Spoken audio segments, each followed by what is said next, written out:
Bonjour à tous, bienvenue sur Cuisiner Sri Lankais.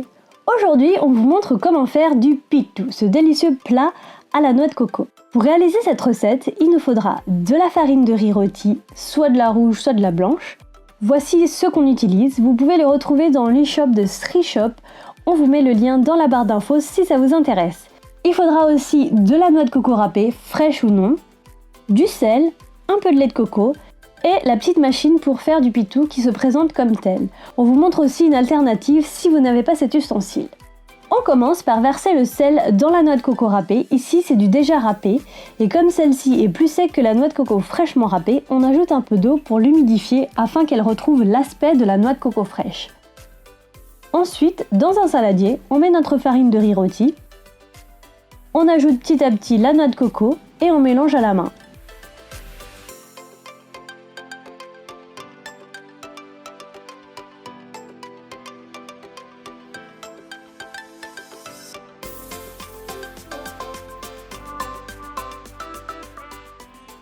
On ajoute ensuite l'eau mélangée à un peu de lait de coco si vous utilisez de la noix de coco déjà râpée. Si vous utilisez de la noix de coco fraîchement râpée, juste de l'eau suffit.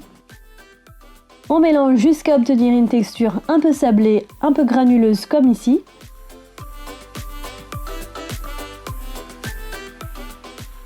On prend maintenant notre machine à pittu, on remplit la partie basse avec de l'eau, jusqu'aux 3/4 environ, et on le met sur le feu.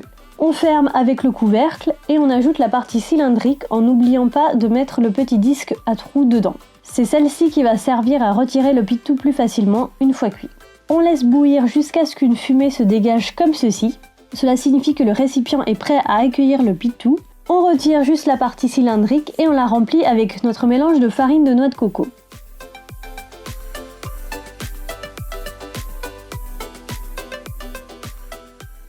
On repose ça sur la partie basse et on ferme avec le capuchon et on laisse cuire jusqu'à ce que de la fumée se dégage par les petits trous du bouchon.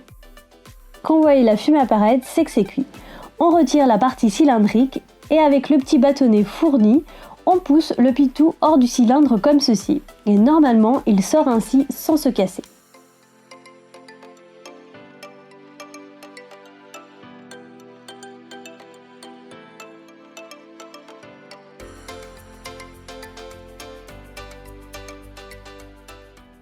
Vous pouvez également vous amuser à faire des pittus en mélangeant les deux couleurs pour faire des pittus colorés.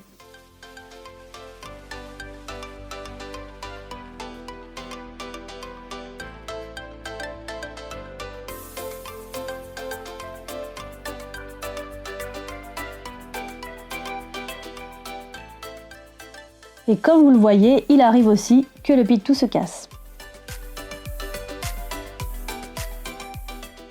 On vous montre maintenant des alternatives si vous n'avez pas l'ustensile pour faire le pittu. Vous pouvez le faire avec ces petits ramequins en aluminium ou des ramequins en céramique. Pour ceux en aluminium, il faut faire un petit trou en dessous pour que la vapeur puisse bien passer à travers.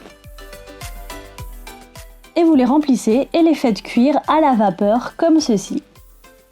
Il faut laisser cuire environ 15 à 20 minutes, 15 pour ceux en aluminium et 20 minutes pour ceux avec les ramequins plus épais comme ceux en céramique. Comme vous le voyez, ils sont cuits, ils n'auront pas la même forme, mais rien ne change au niveau du goût.